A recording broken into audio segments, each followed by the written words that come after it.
It's nice to see a young man, no matter what, he embraces whoever he play against and also wherever he play at. And that's what, basketball, and that's what the passion and love for the game is all about. And Hunter has displayed that he has a passion and love for the game of basketball.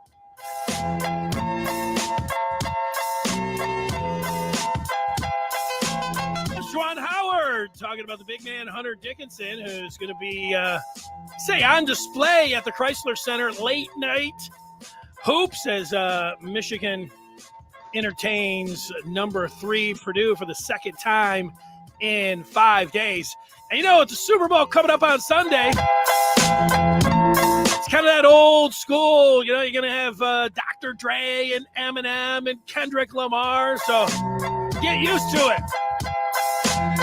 I'm Dennis Fithian, joined by Jim Scarcelli, the Maize and Blue Review Afternoon Live. Scar, you ready to go? A lot of stuff going on, man. A lot of Michigan stuff and Super Bowl. A lot of good things happening.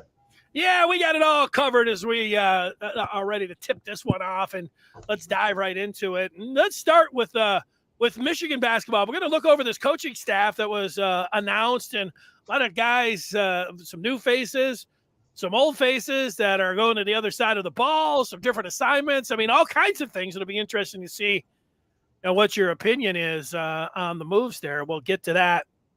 And we do have the Michigan recruiting spotlight, the memorabilia minute, and we also a surprise for you, Scar, with some Super Bowl trivia. We're going to see Michigan Super Bowl trivia. We're going to see how you do with that. That's a little curveball. It's coming now, but it's not like you could study up or anything because you're going to be sitting here concentrating and talking hoops and football. So whatever information you have right now, it's going to be on display coming up in probably like 20 minutes. But yeah, Michigan has to play Purdue again, second time in 5 days. Another opportunity here. Michigan was played them relatively close this past Saturday at Mackey Arena. And Michigan's still in search of that signature win and, being able to take down the number 3 team in the country. That would do it, Scar. Yeah, look, we went out there and competed and, played a decent game, made a few mistakes down the stretch, had a chance to win that game. We can compete with them. We've got good players. They are the best team in the Big Ten, in my opinion. They've got it all. They've got shooters. They got low post offense, defense. They got great bench. They're the best team in my opinion. But I think we got a chance. We're at home. Let's take advantage of our home crowd. Let's shoot the basketball like we're playing at our home court, which should be an advantage. But my game plan, when Edey's in the game, let's bring him away from the basket. I think bringing Hunter away actually helps us when he's in the game, Edey, because Hunter really, it can exploit him a little bit, his lack of mobility away from the basket. And Hunter, I mean, obviously we all like Hunter to have his low post game going, but he had a hard time scoring against Edey on the low block. So I would bring Hunter away when Edey's in the game. When Travion's covering Hunter, that's when I would look to go back down to the low post when Edey's out of the game, because I think Hunter can get the advantage on Travion or Diabate. I would post up. I'd bring Edey away and try to post up Diabate on whoever's covering him. But that would be a big part of my game plan. We got to do a much better job against Ivy defensively. We were terrible. We got to do a better job against him. He was taking it to the hole. I would maybe consider trying Frankie, someone more athletic that can stay with him. And we got to know where that shooter is, Stefanovic. That kid that's probably the best 3-point shooter in the Big Ten. And you got to know where the heck he is. And the last thing, Collins and Diabate, please, no more 3-pointers. No more 3-pointers, please. That's my game plan. Yeah, well, we got another plan that you revealed on Saturday we're going to get to. Hunter could shoot as well, the lefty, and he's a senior. So there's a lot of guys that can really fill it up there for the Boilers. But, you're right about Stefanovic and him spotting up, and he was also taking it to the hole. But, Michigan will have practiced a lot on how to deal with that pick and roll from the free throw line that Ivy was, getting downhill on. how Michigan's going to, deal with that, switching or going over the top, or, Ivy gives a lot of teams problems, but, that'll be the number one thing that Michigan will work on. And we know they've tried a lot of different defenses, and they had a little success with that full court pressure.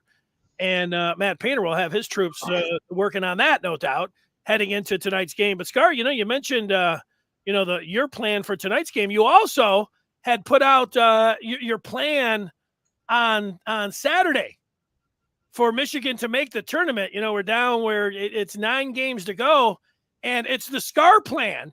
And for those that missed it, I took the bulletin, the bullet points here, and put it down for the Scar plan for Michigan with the games they have remaining. Here's what they need to do to get into the tournament, Scar.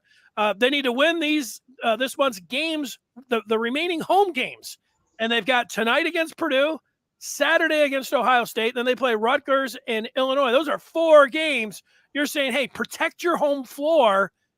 If they're able to do that, and then you see the second bullet point there, steal a road game at Iowa. If Michigan follows the Scar plan here, that would have them going 5-1 for the rest of February. That would put Michigan at 17-10 and 11-6 in the Big Ten heading into March, with 3 games left in the regular season. And those March games, they've got 2 home games there, Michigan State and Iowa, and then a regular season finale at Ohio State. Scar, if they follow your plan, they're going to be looking good.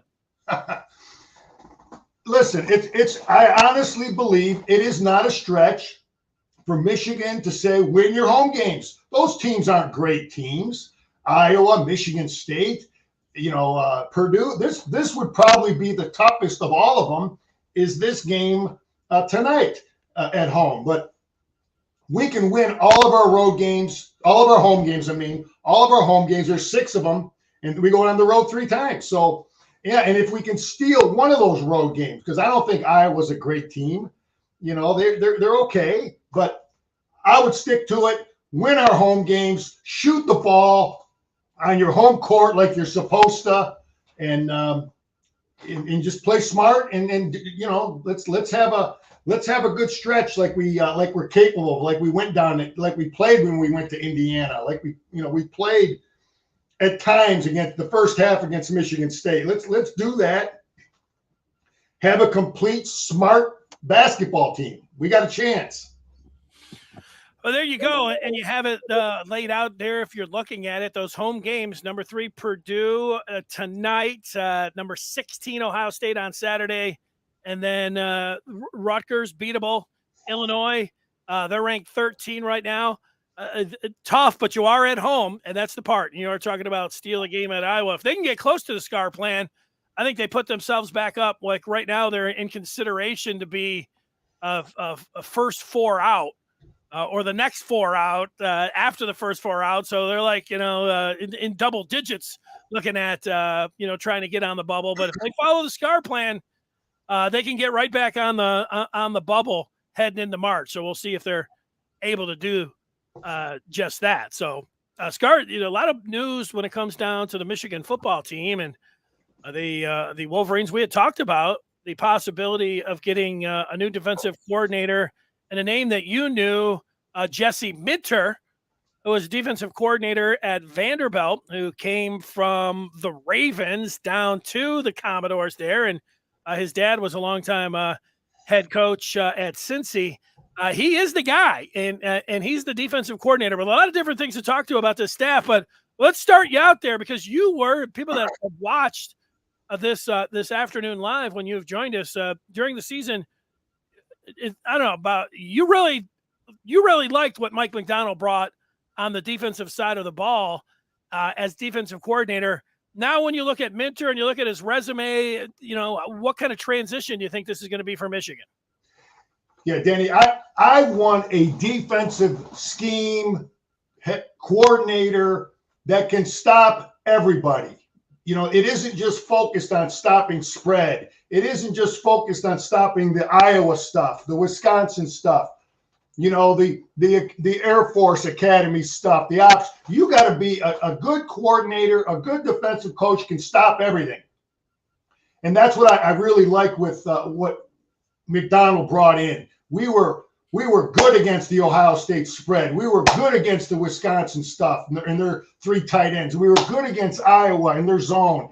We could play against everybody. So that's what I like. The foundation is set. Jim just simply plugged in another guy. It'll be the same terminology for the players. Nothing's going to change for the players. Just like when I played, we talked about it. Jim Young, Bo's first coordinator, McCartney, Moeller, McCartney, back to Moeller. They all ran the same stuff. You plug a guy in.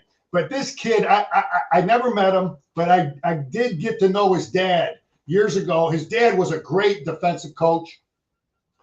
He became the head coach at Cincinnati, longtime college coach. Dad was a great guy. I worked the Michigan camp with them together. I think him and John Harbaugh worked together way back in the day. I think that was that connection. But Dad was a great coach. The kid has been grinding, paying his dues.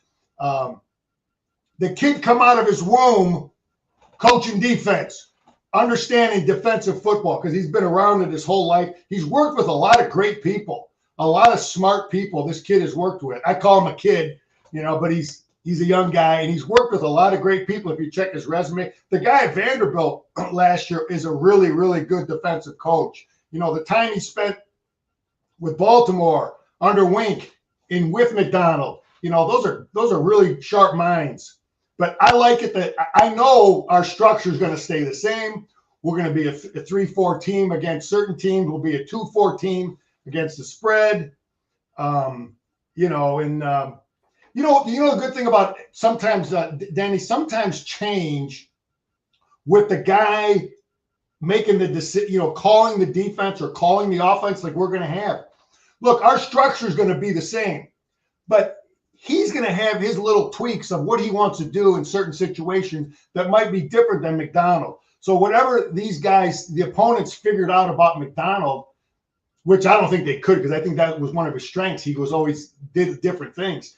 This guy will, he'll have his little tweaks that the opponent has to figure out in terms of tendencies and those kind of things. But, I think that, in general, we're going to play good run defense, good pass. You got to be able to do everything. A good scheme does everything.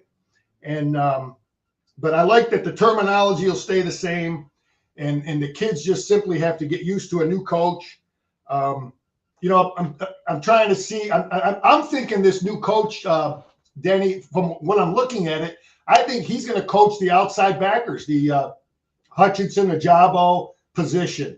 Brendan McGregor. I think he's going to coach them. I think Ellison's going to have the inside guys. I think the way it looks like Clinksdale and Jay Harbaugh are going to coach the secondary, and Hilo's got the inside backers. I think that's how it's going to be divvied up. Okay, and you know what? You call Minter a kid. He's going to turn 38 here in a couple months. McDonald, he was 33 when he got this job. I don't know what you'd call him. But you know what? The things that I liked about McDonald, he had the pro experience. I mean, who doesn't like pro experience? And the guys that, he was working with, and a young guy and, talking about analytics. I liked all that. But my reservations about McDonald, and you never know till they hit the field. It's like he had never called a defense. And so until he did that, that was going to be a question mark. And you know what? They ended up being able to still have a terrific season. And yet up at East Lansing, they got outmaneuvered defensively with those wholesale changes and, everything getting sped up there in the tempo. I mean, that was, I don't know how many reasons you would put down on why Michigan, ended up losing that game. Kenneth Walker, was terrific. But, part of it was them being outmaneuvered and outcoached there. But they were able to obviously bounce back and they won the Big Ten. But if not for that, we might be talking about, Michigan got out coached there. But, the thing I like about Minter with the pro experience and that, he worked with McDonald and, they were with the Ravens. So those concepts and everything will be familiar with him. Here's a guy that's going to be 38 years old, but he's got, 7 years already, 1 year in the SEC and, at Georgia State. I mean, this guy's Indiana State. He has been a defensive coordinator for his age, I guess I bet you'd be hard pressed to find somebody that had the kind of experience that Minter has at his age as a defensive coordinator. Yeah, he's fairly young and he's got some experience. He was a coordinator at Indiana State, so he had, and I think maybe even at Georgia State, his dad was an assistant with him there. But Denny, why I think you're seeing, I think so much more pro college guys going back and forth, especially defensively, is because the pros are starting to run a whole lot of the college stuff offensively, and I don't think a lot of them pro guys really knew how to defend a lot of it. A lot of the spreads, especially if you look at, teams like the Ravens and teams like Kansas City, and especially, you got Arizona. I mean, that's Kingsbury. That's the stuff he ran at Texas Tech. And a lot of them old school pro guys, they didn't know how to defend it. So that's why you're seeing, I think, so many college guys that are going up and down and all over the place. But I am so fired up about this hire. I know, Jim knows what the hell he's doing. He's gonna plug a guy in, run our same stuff, a good, sound, solid guy, that is him and Clinksdale though are going to be together on this thing, and that's great. We're not talking about that as much. He's going to have, I know I was a head coach. I was a coordinator for many years, but I was a head coach at times, and I had my top guy. And we would talk, and you together you come up with your game plan, and it's never ever did we have, you decide on how you're going to defend certain teams. This is what they do, and you got all these analysts, and they say this is what they do from this formation, this personnel they like this. We got to defend this. We got to stop that. And we got to give them different looks, and together you devise your plan. So him and Clinksdale are going to be a great team, and we're going to just be up and running just like we were. We'll have a year under our belt running. The kids will run the same techniques, the same stunts, the same schemes. We'll have another year of perfecting it and getting better at it. So I'm fired up big time about what I'm looking at, what you got posted up there, that defensive staff. And they still got my old buddy Doug Mallory over there as an analyst. Great defensive coach. Former. Well, let me ask you some questions here while we have that up there. You mentioned Klink and Hilo. Hilo stays in the same spot. So does Klink. Mike Elston comes in. So you see the defensive line. He is also, Elston, going to be the recruiting coordinator. Now, having a position coach that's also the recruiting coordinator, they do have people, like that will help him out administratively. But what do you think of the task of Elston here, not only being the recruiting coordinator in defensive line? Is that too much to bite off as a position coach, or do you like that? Denny, I am a little confused about what for Jim to put that title on him, because the NCAA allows you to have somebody as your recruiting coordinator who was a non-coach. So I don't understand why a position coach has that title in addition to whoever we have as recruiting coordinator. I have to believe by doing that, there's some advantage for Michigan that we don't know, that I don't, in terms of maybe they allow, because you have a position coach titled as a recruiting coordinator, maybe that allows you to have an analyst coach more on the field. I don't know. Well, my guess is, they brought the guy in from Central, Karshny, I think his name is. That's right. He was going to be the recruiting coordinator, and he will handle whatever you want to say it is, 95% of it. But I think it's a perception. Now you've got a player who played at Michigan and who has the title as your recruiting coordinator.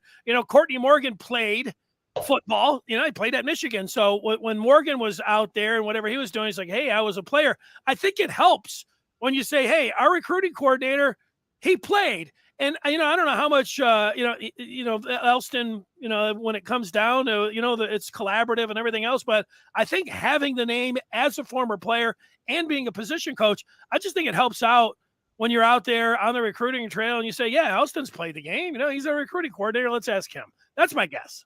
Yeah, it makes sense. I definitely like the, we got so many guys that played now, that are coaching. But yeah, Denny, I really need to do some research, and maybe Brandon, our recruiting guy, our pro, or maybe Josh can answer that question. There's more to it. I'm guarantee you there's more to it why he gives that title to a position coach. There's got to be, so I don't know. And I wish we could give our listeners the answer, but I like the idea. We got all these former players coaching. I like that staff, and we are going to do great things, man. Well, what about Jay? You mentioned that Minter came out in the crib, and he was aligning, his binky in a 3-4 scheme. I would imagine Jay had that same kind of opportunity with his stuffed animals. When you got your dad and your uncle and your grandpa and everybody else. I mean, he's been thinking about football since the day he was born. So he goes from tight ends where, Michigan had a great tight end room. And I think he's coached running backs prior to that. Now he goes over, and in addition to special teams, which was good last year, by metrics and Football Outsiders, Michigan had the best specials teams in the country. And now, Jay goes over, and he's going to work with safeties, which Minter, he was a defensive back coach. Maybe he can, show him the ropes if there's any to show him there. But, Jay going from offense to defense, it happens. What do you think of the flip to the other side of the ball for Jay? Hey, look, a good leader of anything develops your employees. You develop your people. You develop them so they could be leaders one day. And it's the same with football. Okay. When I was the head coach, I was always trying to develop my players, my coaches, so they could be head coaches. Jim is, now he's got Jay Harbaugh has coached running backs. He's coached tight ends. I think he had receivers. He maybe even had quarter, but he's now going to defense. That experience on offense will help him as a defensive coach. But at the same time, Bellamy coming over to offense. That helps Ron Bellamy. That helps him as a guy later on down the line to be a coordinator. Or to be a head coach. So that's part of leading is, people talk about turnover and, retaining your people. Well, it's just like any other profession. You got to do things to keep your people there. And this is making Jay Harbaugh more marketable as a potential head coach. But yeah, it's not his strength. He hasn't coached there, but if you're a good coach, you can figure it out. That's my beliefs. And I saw it as, in coaching. If you know football enough and you're willing to work and learn the techniques and the drills and all the different things. He's got Klink right there next to him. He's got Doug Mallory right there. So it'll be a great thing as long as he doesn't, as long as he puts the time in on special teams. Because like you say, Denny, I think we got the best special teams coach in the Big Ten in Jay Harbaugh. Well, he's got both of his kickers back, and A.J. Henning and Blake Corum, the returners. Those guys are all back too. So you would expect them to continue to stand out when it comes to special teams. You mentioned Ron Bellamy went from head coach at West Bloomfield, was going to be the wide receivers coach, but went over and coached safeties. Now he's back at wide receivers, and so he'll deal with the wide receivers. And we've got some movement here on offense too. Scar. So let's start right at the top there because we know that Josh Gaddis, the Broyles Award winner, is down at Miami. So he's going to take over play calling, and he was the quarterback's coach last year. So there you go. The combination of Weiss and Moore as co-offensive coordinators. What do you think about that duo? I think it's a great deal. I mean, people weren't talking about Sharon Moore enough. That's a guy I really respect. He's done a great job with he really looks like his players love him, fight like heck for him. I think it's a great deal. Weiss has been around, knows the offense, did a great job with our quarterbacks. Moore knows the line. These guys will talk. They will have the final say. What's interesting, I had my two guys on offense, but there's got to be that one guy who has the final say, where the buck stops. What's the call on 4th and 1? And I wonder what role our coach Jim plays in some of that. We don't know. We're not on the headsets. But I like it. They're two great coaches. Again, these are things a head coach has to do to to promote his coaches so that they could get the next, big job, so they could get them marketable to be a head coach. Both of them now as co-coordinators. I love it. They both got say. They both got titles. They can both recruit. And let's hope they get along great. They devise great game plans like we had in the past. And Michael Hart now, he's the run game guy. He's going to focus on, maybe that a little more. And that's another solid guy. They got those are three great coaches there. Love Michael Hart, man. You can see it by the performance of his players. They don't fumble the damn ball. They pass protect. They do all the right things. That's a reflection of him as a coach. Bellamy coming over now he played at Michigan when he played receiver. I think he may have played defense for a minute too, but he's now got experience he's going to coach the position. He played, and he's a great recruiter, great coach. Players love him. So that's a great move. And you got the big kid, Big Grant, coming over. Grant Newsome was a great player. He was a real good player. That kid would have played a long time in the pros. Big athletic kid. And he had that terrible injury. And they actually had changed the rule now, Danny, where you can't do what that little defensive back did to him. I don't know if you remember that play. Yeah, they were engaged and he chopped him, right? Yeah, he chopped out his knee. Grant's 6'7". I mean, it's terrible, but what happened to him. But this kid, Jim said, okay, Grant, you can't play. And he went through that big surgery and all that stuff he went through. And Jim was staying with them and the team was staying with them. And he said, okay, you're going to coach. And apparently he got the coaching bug. And Jim and the staff was working with him, developing him. And after a while, they're like, hey, this kid can coach, man. He can talk to these kids. The kids like him. He can recruit. He knows technique. He's been there. He played. So that offensive staff is looking great, man. I like it. We're just going to continue to run what we run and perfect it. We got guys that can coach and guys that can recruit. Yeah, I love Newsome being bumped up here and being on this staff. That's great. If I have a worry, and I'd like to get to Jim Harbaugh and Matt Weiss and ask them this question, because Weiss is supposed to be like, the analytics guru. He's a young guy, 37 years old when he was hired here. And, it seems like if you're in the 30s, you better know the math and have some idea of analytics. And, Weiss has that. But, John Harbaugh twice last year down at the goal line, he's got Justin Tucker, the best kicker in the NFL. And, he went for a pair of 2-point conversions. Down there at the end of the game when, you kick their extra point and you're going into overtime. I didn't like that. I didn't like it either time. And, I know they had their 2-point play all cooked up and ready to go. And both times I think it went to Mark Andrews and a little bit of a deflection, but, 50-50 there, a little bit more. I like getting into overtime there. I just want to know if Weiss is getting down there at the goal line. Is he taking after John? What's Jim have to say? What do they think about going for these 2-point conversions? Of course, Weiss was with, Baltimore as well. So I think they'll know where we're coming from when we ask that question, but I just wonder what they're thinking about if they get down there at the end of the game. Yeah, I guarantee you that decision over there for the Ravens was made by the head coach. I don't think, that's a Jim Harbaugh decision.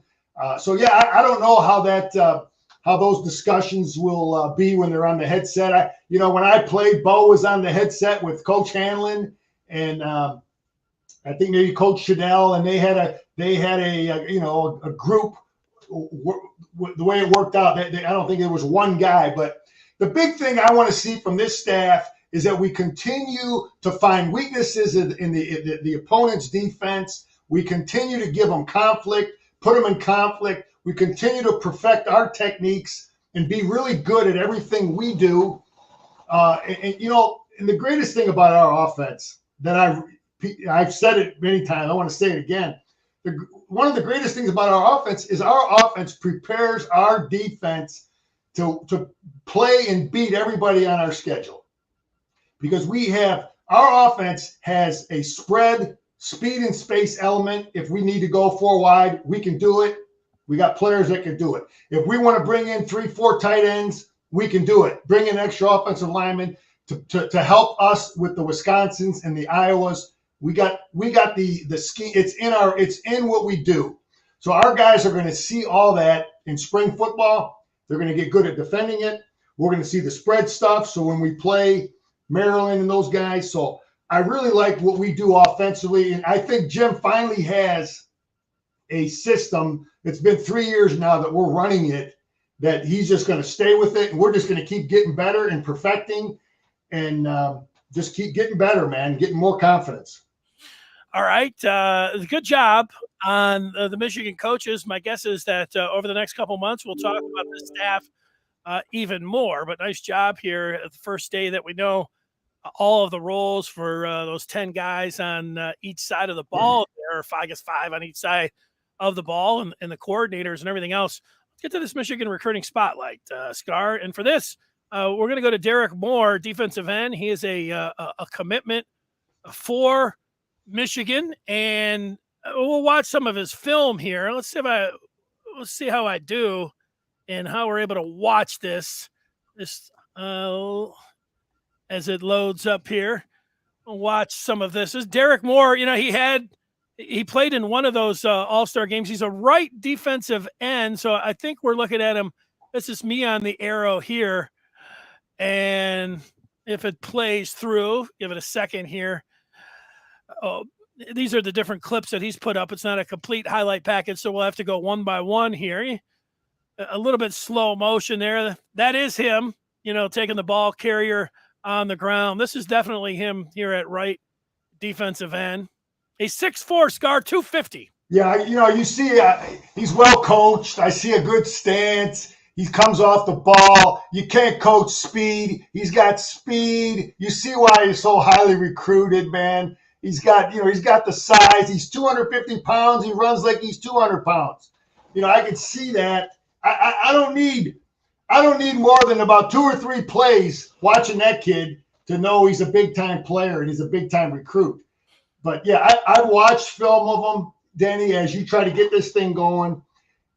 You can see it jumps right out at you, the speed, the explosion, the competitiveness. I watched him. I didn't see him ever jog to the football. I always saw him running. The plays that a lot of coaches will look at is the plays when it's away from a kid. Let's see if I can watch this one here. Yeah, this one might be a little spotty video there. I think he ended up getting a TFL there. Whoever's working the camera here is doing it with a handheld, and that becomes difficult when you're trying to watch. What I see when I watched him, though, is I see that he's really physically tough to play the double team, the physical stuff, and then he's got the speed to come off the edge and run people down and get by a tackle. So he's definitely shows the toughness and the physicalness to play double team type football, and also the speed to run around people. This kid is going to be in the mix. I believe by the end of the year, he'll be rotating in with I think they're going to play him at outside. I'm not sure what they call that Hutchinson Ajabo position. It looks like an outside backer to me. I don't, but that's where I believe they're going to play him. Yeah, there he is there coming off the edge. Pretty good look. I mean, at 250 exploding out of that stance like you're talking about, what you see there. He played in the – I don't know if, he was already committed to Michigan. So you say, he made a name for himself. But he was at that I think it was the Under Armour game where he was named the MVP. And, you could see why. I mean, he ended up with 2 sacks, would have had a third, but there was a penalty, in on that one. And afterwards, they asked him about it. And he said, just wait, I'm coming to Michigan. So he had the kind of attitude that you're looking for. And, you mentioned Ajabo and you mentioned Hutchinson. We know they're gone. So the playing time, whether you want to go through it, Taylor Upshaw, Mike Morris, you mentioned McGregor there, Jalen Harrell. I mean, there's 4 guys, TJ Guy. So there are some players there, but there's also an opportunity for somebody like to Moore to get in there and get some reps and certainly be somebody that, would be in the 2 deep with a chance maybe to even play next year. Yeah, when you look at him, Danny, there's certain things you just can't coach, man. And that's why Ojabo, who doesn't play the run very well, who hasn't played a lot of football, is so high on everybody's list because he's got that first quick step. He can get outside of a tackle. He can beat a guy with those first 2-3 steps. Some of that stuff you just can't coach. He's got that kind of acceleration. People talk about the 40. Well, there's the Von Miller didn't make all his money running 40-yard dashes. He can beat an offensive tackle off the ball, and that's what we got here. They'll drop, they'll drop him in coverage a little bit. Yeah, but he's definitely got. You mentioned 4 names that I think are all good players, so I think we're in good shape at that position. And there'll be now a second year running the system. Guys like McGregor, some of the names you mentioned. I feel confident in them. I watched them play. They're big, athletic kids. They need more reps, and they're gonna get it this year.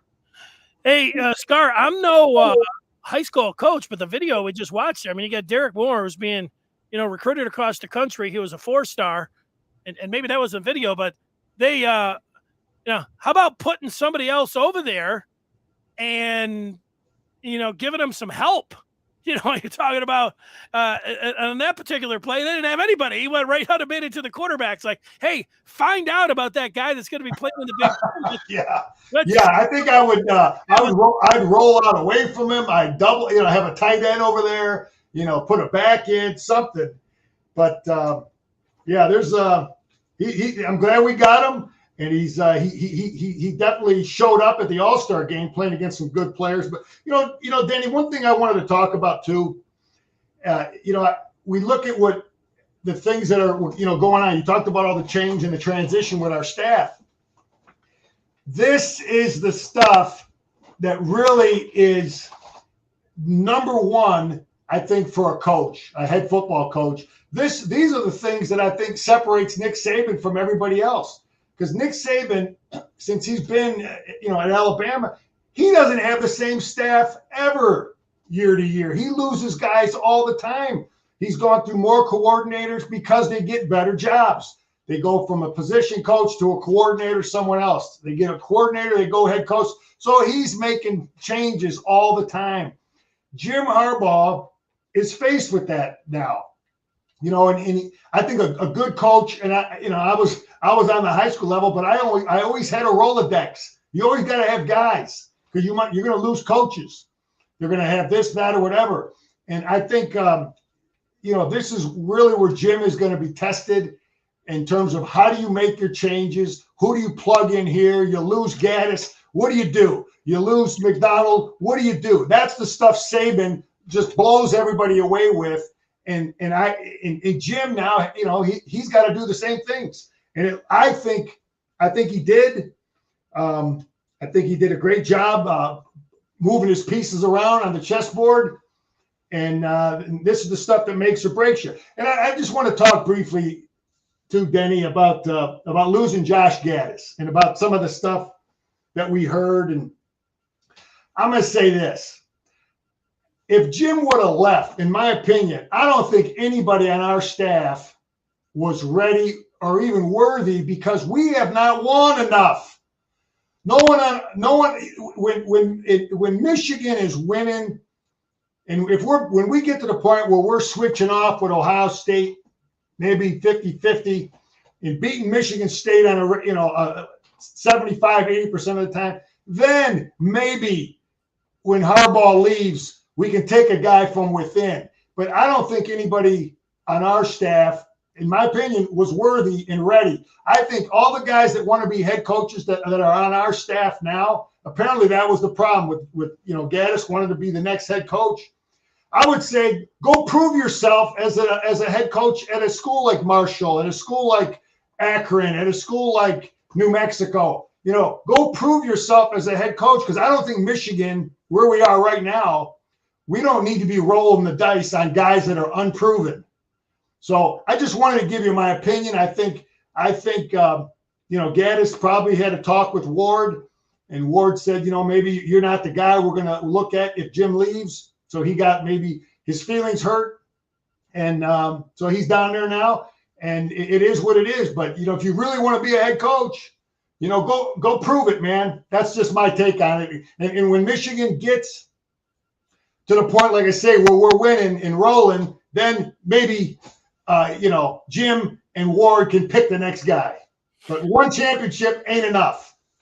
Good thoughts there, Scar. Now, here's the curveball for you. I've got some Michigan Super Bowl trivia for you. We've got some real tough ones and then some that you might be able to get. So we'll just run through a few. I mean, these are the kind that you either know or you don't. So there's going to be some real tough ones that that takes like the Uber expert to get. So don't feel bad if you don't get one like right off the bat, like this one right here, Scar. This is a very difficult question. I'll read it off there for you if you can't see it. Who was the first Michigan Wolverine to score a touchdown in the Super Bowl? God, no multiple choice, huh? Nope. I'm thinking maybe Jim Mandich, but that's probably too late. Jim Mandich is a great guess because he did play for the Dolphins and was in there and did play in some of those early Super Bowls. I'm looking, this is a sneak peek at the thread on the Den for the Maize and Blue review. Here was somebody that guessed Rob Lytle. That was a good guess, but that was incorrect. Here's the correct answer from Wolverine Knoll. Mike Bass. Mike Bass was born in Ypsi, and then if you look through this, scored for the Washington Commanders. They were called the Redskins way back then. The only touchdown in Super Bowl VII. He scored on a 49-yard fumble return, halfback at Michigan in the 60s. Oh, that was on the Garia Premium Pass, huh? There you go. Now, here's the next one, Scar. And you get one here, you're doing well. You got Joe Burrow, Joey Ice, playing in the Super Bowl on Sunday. He's got a chance because he won the Heisman Trophy. And if he wins the MVP, he'll be joining exclusive company, the Heisman Super Bowl MVP Club. There have been 4 players in the history of the NFL to win a Heisman Trophy and a Super Bowl MVP. Can you guess one? Well, Desmond. Correct. And I think Roger Staubach, right? Roger Staubach is correct. Nice job. Hang on. Just let me think. Who else? Oh, man. Well, yeah, those two come to mind real quick. Well, that was good. Let's see if somebody on the there was somebody that was weighing in on Gaddis. Here's somebody that said Jim Plunkett, Marcus Allen, Desmond, and then he mentioned Tony Dorsett, which was incorrect. And I supplied the correct answer. Roger Staubach, you are right. Jim Plunkett did it with the Raiders. So did Marcus Allen. And there you're right. Desmond Howard, that's exclusive company, winning both the Heisman and a Super Bowl MVP. How about this one, Scar? This one you can entertain. I don't know where you're watching the Super Bowl at, but tuck this one in your back pocket and throw this one out to the people that you watch the Super Bowl with. 4 colleges have produced a Super Bowl MVP and a U.S. president. All right, Michigan, Stanford. Ooh.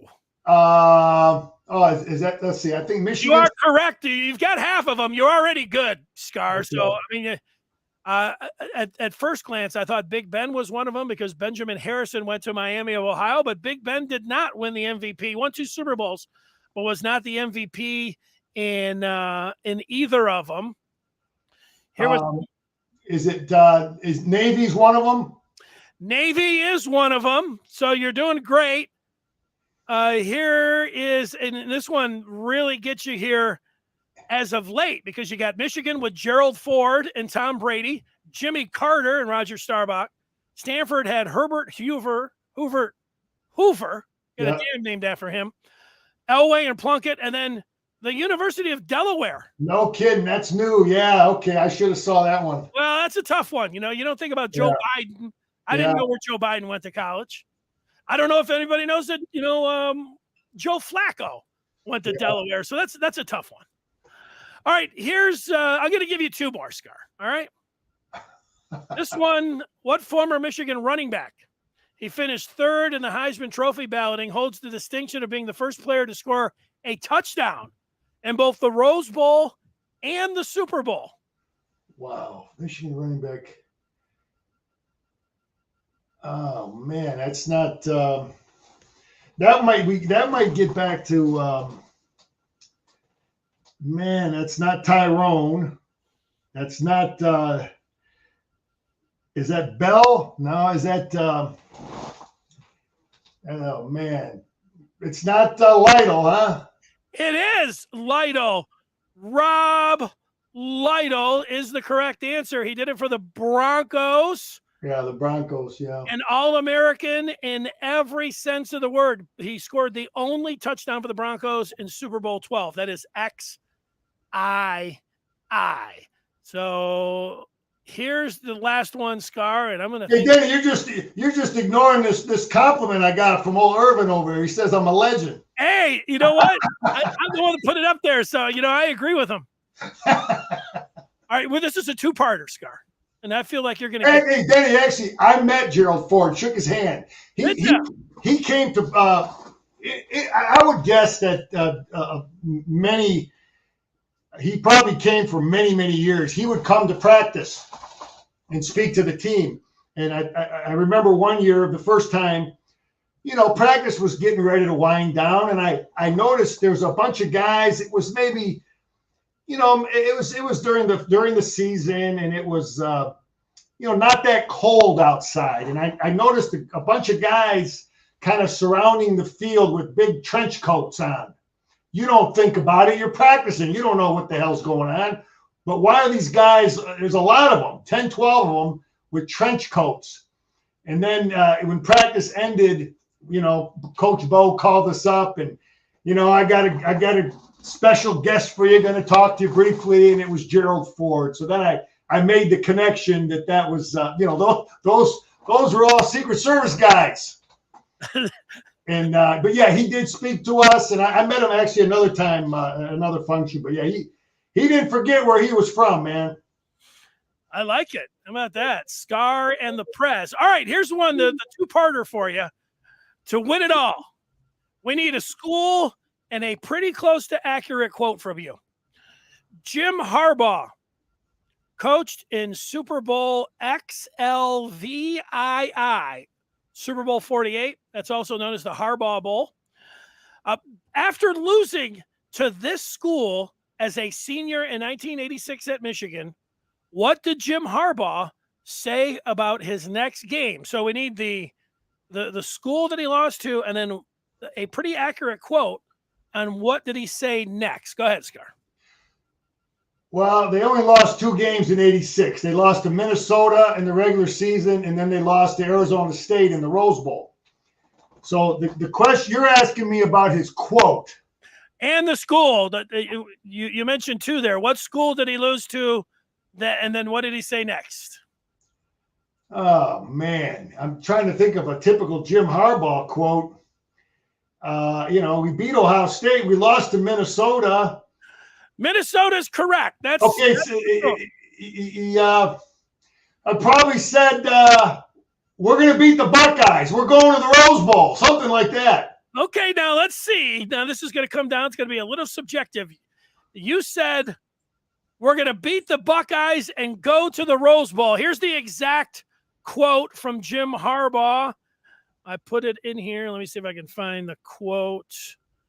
Let me rephrase. I guarantee you we're going to beat the Buckeyes. Oh, now you're talking. Let me see. Did I already flash it up there? He did say.